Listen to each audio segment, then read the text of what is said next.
Beloved Starseed of Gaia, something is moving through your field right now that does not belong to you alone, and your heart already knows it. I am Alayara, Pleiadian emissary of the High Council of the Seven Sisters, and I have been sent to deliver this transmission at this precise moment in your awakening, because what you are feeling is not confusion. It is recognition. There is a disturbance in your energetic field. It arrived without warning. You may have felt it as chest pressure with no clear cause, as emotional waves that seem to belong to someone else, or as dreams carrying the outline of a presence you cannot quite name. That is not coincidence. That is not breakdown. That is your energetic counterpart, the being whose home frequency mirrors yours in this incarnation, moving through a destabilization that your crystalline consciousness is absorbing in real time. Your fields are entangled. They have always been entangled, and the Seven Sisters witness both of you now. By the end of this transmission, you will understand exactly what your counterpart is processing, why your field is receiving it, and what this means for the timeline of your convergence. But here is the first revelation. This is not interference. This is synchronization before alignment. The Pleiadian High Council, alongside the Arcturian Council, confirms that both energetic systems are being recalibrated simultaneously, not to pull you apart, but to bring both fields into coherence before the moment of true meeting. Your heart called this transmission into your awareness. The Pleiades are answering. This is not content you stumbled upon. This is a light code transmission placed in your path by your soul family. Something within you recognizes home. And that recognition is the activation itself. Like this transmission to send a signal to your star family. I remember. Subscribe if you feel the pull of the Pleiades and you are ready to anchor your light mission on Gaia. And share your soul's intention in the comments. Then reach out to another starseed, because every response weaves another strand of the unity grid we are all here to restore. This transmission is a bridge between the Pleiades and Gaia. Your heart's recognition of this message is not an accident. It is your divine blueprint responding to its own remembrance. You are remembering because it is time. Most people think that soulmates find each other by luck or fate, as if this sacred reunion is just a happy accident. But when you walk the path of a Pleiadian starseed, you begin to realize something deeper. Your spiritual connection with your soulmate is an ancient, multidimensional truth, woven across timelines, lifetimes, and star systems. It's not the face you recognize in this life. It's the frequency your soul remembers from the Seven Sisters. There is a kind of recognition that doesn't come through the mind at all. It comes like a note sung in a language older than words, and something inside you answers before you can explain why. Even when the circumstances make no sense, even when the timing feels off, even when you try to rationalize it away, your inner world reacts as if it has heard a familiar hymn carried on starlight. That is not fantasy. That is resonance. That is memory. And the Pleiadian lineage is deeply familiar with this kind of remembering, because the Pleiades is not just a location in the sky. It is a library of harmonic love codes, a field of unity consciousness where connection is not something you chase, but something you recognize like your own breath. On Earth, people are taught that love is a story you stumble into, a coincidence, a match, a romantic accident. But starseed love is rarely accidental. It's architectural. It's encoded. It's designed as a bridge between worlds, and you can feel that difference in your bones. The soul doesn't only move forward in a straight line. The soul moves like light through crystal, splitting, refracting, traveling across angles and dimensions, carrying the same essence into different experiences so it can return to itself with greater wisdom. And the soulmate frequency, especially for Pleiadian starseeds, is one of those refracted rays. The same love, met again and again in new forms, until it becomes embodied as a living transmission. But why, if your hearts are so intimately bound, does reunion feel just out of reach or fraught with longing, delay, or misalignment? Why does it feel like you can sense them in the next room of reality, but the door won't open? Why does the heart feel certain while the physical world feels like a maze? If this is written in the stars, why does it sometimes feel like the stars are silent?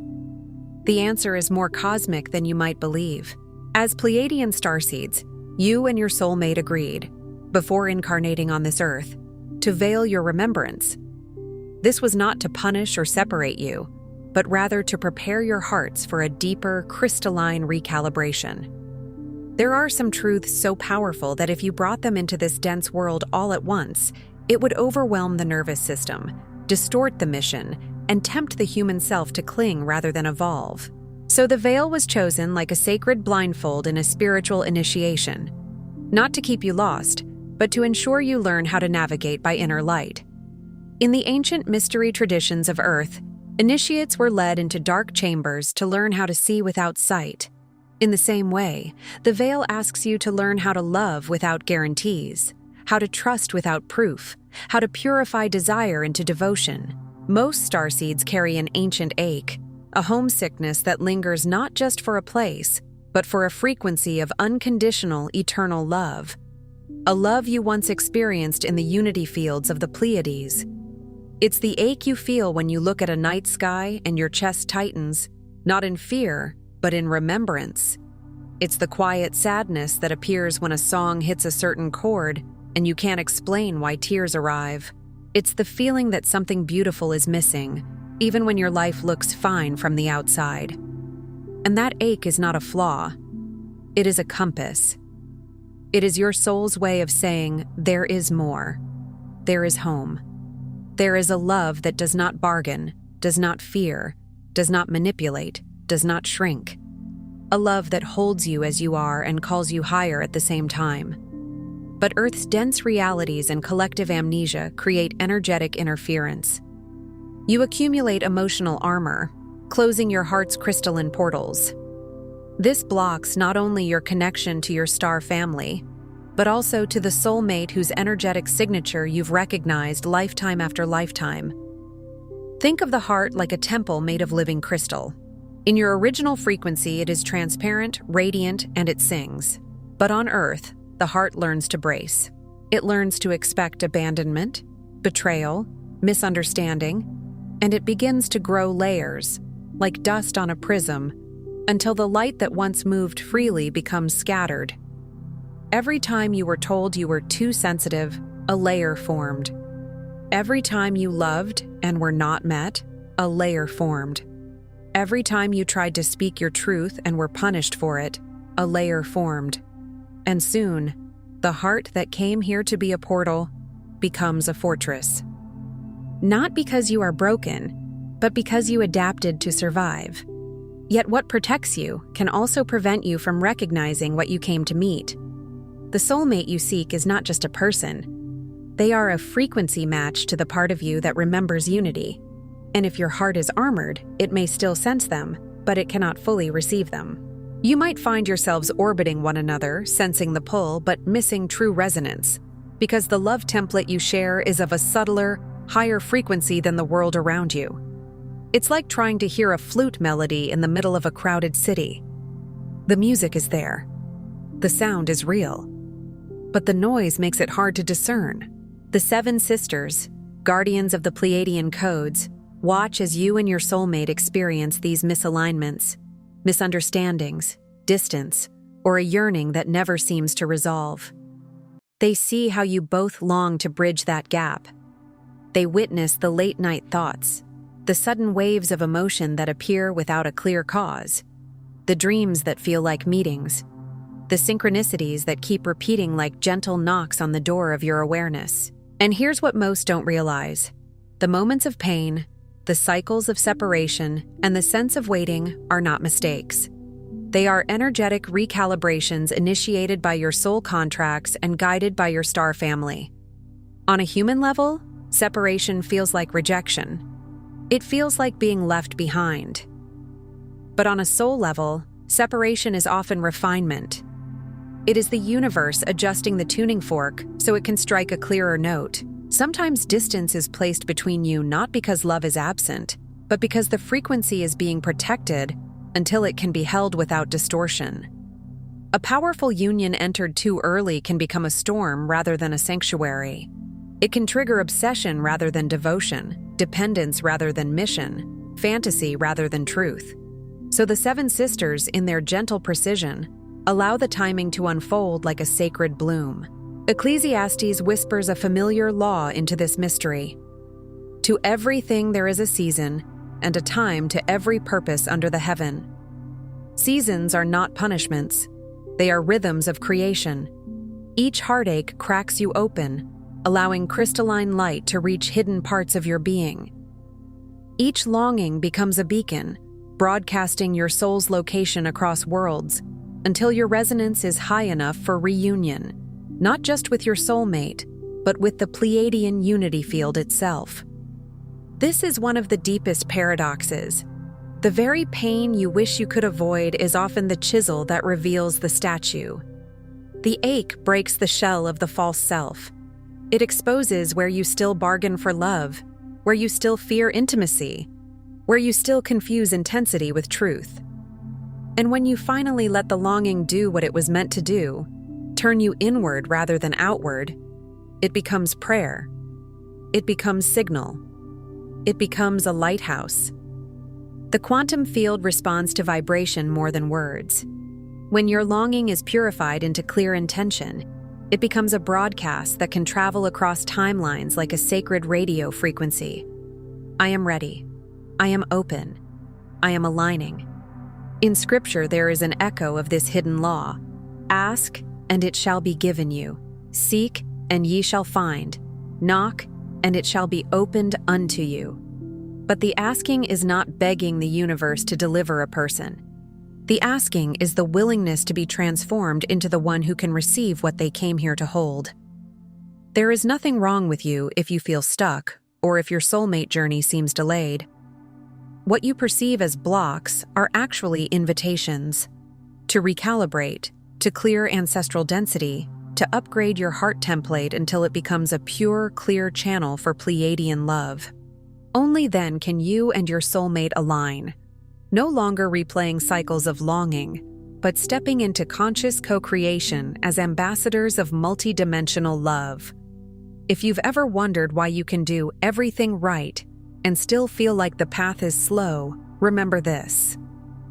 Earth is heavy with inherited patterns. You didn't arrive in a vacuum. You arrived through bloodlines, cultures, collective trauma fields, and the unspoken grief of generations. Ancestral density can live in the nervous system like an old song playing in the background.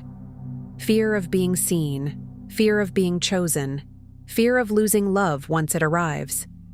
And until these frequencies are cleared, they will interfere with even the most sacred connections. The delay is not always about the other person. Sometimes it is about the energies you are both purging so that when you meet, you don't meet as wounds hunting for bandages. You meet as two awakened flames capable of creating light without burning each other. The heart template upgrade is real. You can feel it when you suddenly stop tolerating what used to feel normal. You can feel it when you realize that love without truth is not love. You can feel it when you choose peace over chasing. These are not losses. These are calibrations. There's a reason your heart led you here in this exact moment. What you're feeling is your Pleiadian family reaching through the veil to remind you, you're ready for the next wave of remembrance. The Sacred Pleiadian Guide for Remembrance, alongside the Pleiadian Healing Guide and special Pleiadian healing tracks, were created to walk with you as you integrate these activations. They hold the crystalline codes and sound medicine your DNA has been waiting for. Check the first pinned comment below this video. They're calling to you now. Phase 1. Revealing the veil, recognizing the soul signal. You begin with a subtle awareness, a magnetic pull toward another soul, a yearning nearly impossible to name. This is your heart's first signal, often muffled by fear, mistrust, or the leftover patterns of past lives. It can arrive as a sudden sense of familiarity with someone you barely know, or a feeling of being seen in a way that bypasses personality. Sometimes it comes through dreams where you meet in a place that feels more real than waking life, and you wake up with your heart pounding as if you've just been handed a message. Sometimes it arrives as synchronicities, repeating numbers, songs that follow you, symbols of stars, oceans, or the color blue appearing again and again like breadcrumbs. Yet the signal is rarely loud. It is often quiet, because it is meant to be recognized by your inner ear, not your ego. The veil isn't just forgetfulness, it's energetic debris layered over time as a protection. In many lifetimes, Pleiadian starseeds learned that love could be dangerous on Earth. Dangerous because love makes you visible. Love makes you brave. Love makes you step outside the scripts of control. So, you learn to hide parts of your heart, to dim your light, to choose safety over soul truth. That is the debris. Not shameful, not wrong, just accumulated survival. Recognizing the signal requires quieting outside noise so you can attune to the vibration meant only for you, a secret star map encoded long before this incarnation. This is why solitude can become sacred. This is why meditation, breathwork, sound healing, and time in nature feel like medicine, because they lower the static. And when the static lowers, the signal becomes clear. You don't force it. You don't chase it. You listen. You notice what expands your chest and softens your belly. You pay attention to what brings tears of recognition rather than tears of anxiety. Allow your intuition to rise and trust the longing. It's your first step toward alignment. Not all longing is attachment. Some longing is your soul remembering its own original note and reaching back toward it. Phase 2. Recalibrating heart frequencies, clearing ancestral density. As you become aware of the connection, old wounds surface. You face triggers, mirrored behaviors, and the temptation to disconnect, uncertain if you'll ever bridge the gap. This is the phase where the universe feels almost too precise, because everything inside you that is not love begins to rise to be seen. You might notice patterns you thought you healed returning with new intensity. You might feel jealousy, fear, or impatience, and wonder why such lower emotions would appear around something so sacred. But this is exactly how alchemy works.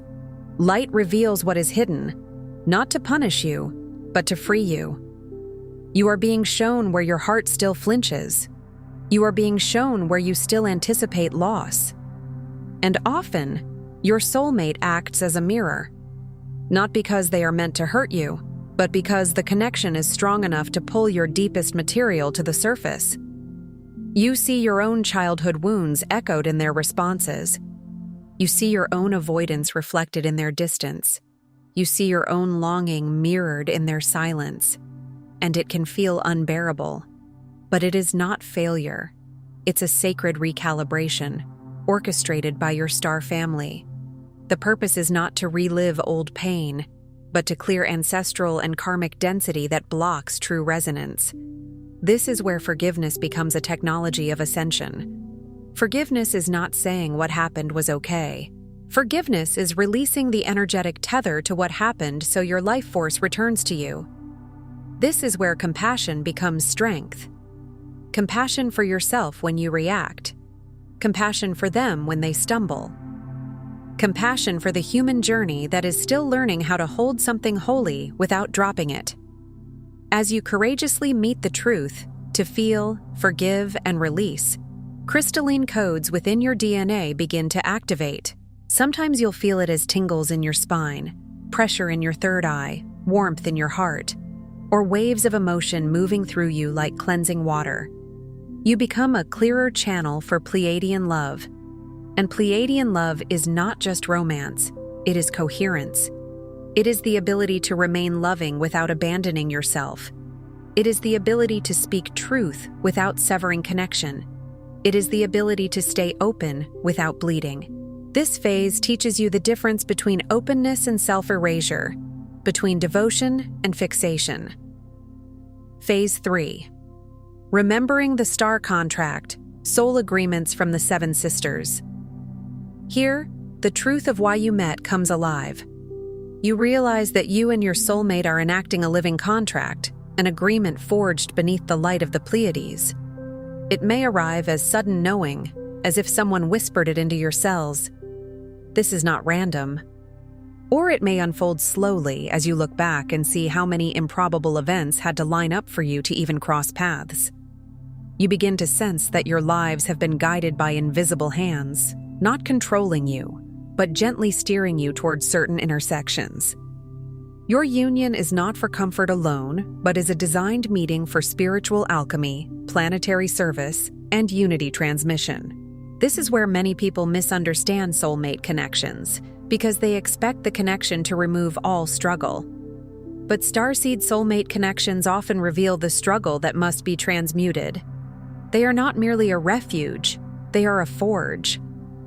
And yes, tenderness is part of it. Joy is part of it. Laughter, intimacy, sweetness. These are holy too. But the deeper purpose is that the two of you together generate a field. That field doesn't only affect you. It affects the rooms you walk into. It affects the people you speak with. It affects the land beneath your feet. You become a harmonic instrument through which the seven sisters can transmit codes of unity into a world addicted to separation. As you become conscious of your cosmic pact, your dynamic shifts from longing and searching to purposeful remembrance and co-creation. You stop asking only, "Will we be together?" And you start asking, "Who are we becoming through this?" And that question changes everything. Because when mission becomes clearer, the ego relaxes, the fear softens, the need to control dissolves. You begin to participate with life rather than wrestle it. Phase 4. Anchoring the unity grid, aligning in the now. Once you both begin to clear distortion and remember your sacred contract, you enter the field of present moment unity. This is the phase where energetic reunion becomes possible.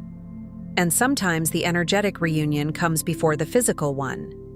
Sometimes you feel them in meditation. Sometimes you feel a wave of peace, and you know, without knowing how you know, that they are also receiving something. Sometimes you feel protected, guided, steadied, as if your heart is being held by an unseen hand. Deep heart presence, vulnerability, and authenticity become your portals. Not performance, not proving, not chasing, just presence. The kind of presence that doesn't need to be loud, the kind of truth that doesn't need to manipulate. Together, you anchor the frequency of the seven sisters into Gaia, acting as living bridges. This is where the relationship becomes more than two lives entwined. It becomes an energetic architecture. Imagine two pillars of light forming a gateway, and through that gateway, higher frequencies can enter the Earth grid. You may find that when you are in harmony, nature responds. Animals feel safe around you. Conversations become more honest. People open up without knowing why. This is not because you are special in an ego sense. It's because coherence is rare here, and coherence is healing. This is where your connection expands beyond the personal. Every gaze, every word, every shared intention becomes an offering to the collective crystalline grid. Even simple moments matter. Making tea with care, holding hands while breathing, speaking blessings over your home, choosing gentleness in a hard moment. These are not small acts. They are grid work. They are codes anchored into matter. Phase 5. Embodying mission partnership. Soulmate service. Pleiadian reunion is never just about individual fulfillment. It's about the higher mission of love in action. In this phase, you and your soulmate consciously co-create, holding and emitting a vibration that uplifts others. You begin to sense what you build together. Perhaps healing work, art, music, community spaces, conscious parenting, sacred business, acts of service, or simply a relationship so healthy and honest that it becomes permission for others to heal. Some partnerships are meant to be visible. Others are meant to be quiet, stabilizing forces in their communities. But all mission partnerships share one quality: they radiate. Your partnership becomes a beacon, transmitting the codes of remembrance, heart healing, and unconditional acceptance for all who meet you. Not perfection, presence. Not spiritual superiority, humility. Not a relationship that never has challenges, one that refuses to abandon love when challenges arise. Together, you shine not as separate lights, but as one unified source, awakening others into the heart of Pleiadian unity. This is where Soulmate becomes something more than romance. It becomes a covenant, a vow to embody love as a frequency, not just an emotion. In biblical language, love is described as patient and kind, not easily provoked, rejoicing in truth. That description is not merely moral teaching, it is energetic instruction. Patience stabilizes the field. Kindness opens the portals. Truth clears distortion. When those are lived, love becomes a technology that transforms environments. Phase 6. Trusting divine timing. Every delay is a sacred preparation.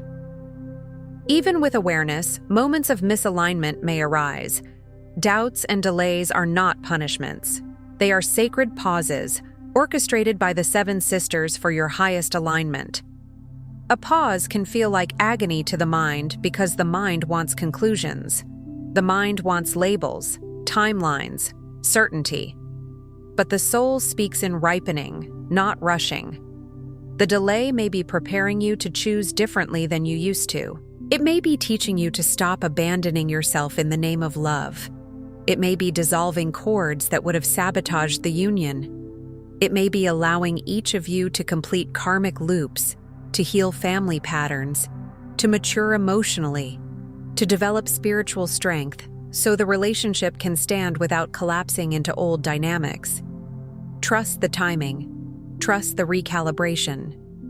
Your heart knows how to navigate these transitions, just as your soul has done across lifetimes. In the same way seeds germinate in darkness before they break the soil, your union may be growing in unseen ways before it becomes visible. This patience is the final polish, the crystalline refinement preparing you for the fullness of reunion. And this is where faith becomes embodied. Faith is not pretending you don't feel pain. Faith is feeling the pain and still choosing to believe in the intelligence of your path. Faith is holding your own heart with tenderness while the universe arranges the pieces. Phase 7. Experiencing true reunion. You are the living portal. The ultimate reunion is not only recognizing your soulmate or even aligning together. It is the embodied awareness that you are both living portals, acting on behalf of your star lineages. Reunion is not a finish line, it is an opening. It is the moment when the relationship becomes a doorway through which the Pleiadian unity field can touch Earth more directly. Every touch, every moment of compassion, broadcasts the Pleiadian codes of unity across the quantum field. And that is why the relationship is asked to be conscious. Because unconscious touch can transmit unconscious wounds, but conscious touch transmits healing. Conscious words transmit peace. Conscious intimacy becomes prayer in motion. The love you share becomes a transmission, healing collective separation, and accelerating the reunion of all starseeds with their cosmic origin. This is why your relationship may feel bigger than you can explain. It is not just chemistry. It is not just compatibility. It is a field event. In reunion, you become vessels for divine love, proof that separation was always an illusion, and you begin to understand what many mystics have taught. The beloved you seek outside is also the divine beloved within, and the relationship is meant to mirror that inner union until you live in wholeness, whether your soulmate is beside you physically or not. Because the deepest reunion is with your own source, and from that reunion, all other reunions flow naturally. Here's what your heart has been aching to remember. There was never any true distance, only the preparation for your greatest reunion. The ache, the longing, the waiting. It was the soul's way of keeping you pointed toward home, even when the world forgot. It was like a star kept in your chest, refusing to go out, even when life tried to convince you to settle for less than truth. The seven sisters chose you, guided your contract, then watched lovingly as you navigated density and delay. And they did not watch with judgment. They watched with the tenderness of ancient elders who know that every labyrinth has an exit and every initiation has a blessing hidden inside it. Now, as you both wake up to your cosmic origin, you realize the recalibration prepared you not just for each other, but for your service as Pleiadian ambassadors, here to radiate crystalline love into every facet of Gaia. This is not abstract. It shows up in how you treat strangers, how you speak to yourself, how you handle conflict, how you honor your body, how you hold boundaries without building walls. It shows up in your courage to be emotionally honest, spiritually aligned, and lovingly consistent. Every moment you felt alone, misunderstood, or incomplete, that was your star family holding loving space, whispering to your heart, "Not yet, beloved, but soon." Sometimes that whisper came through a coincidence that saved you from the wrong path. Sometimes it came through a friendship that held you up. Sometimes it came through a breakdown that turned into a breakthrough. Sometimes it came through nothing at all, just the quiet strength that kept you going. And now these words, this frequency, and your own rising clarity are the signal. The reunion is here, and it is also rippling through every other soul who carries the Pleiadian memory within. You are not here to repeat old stories.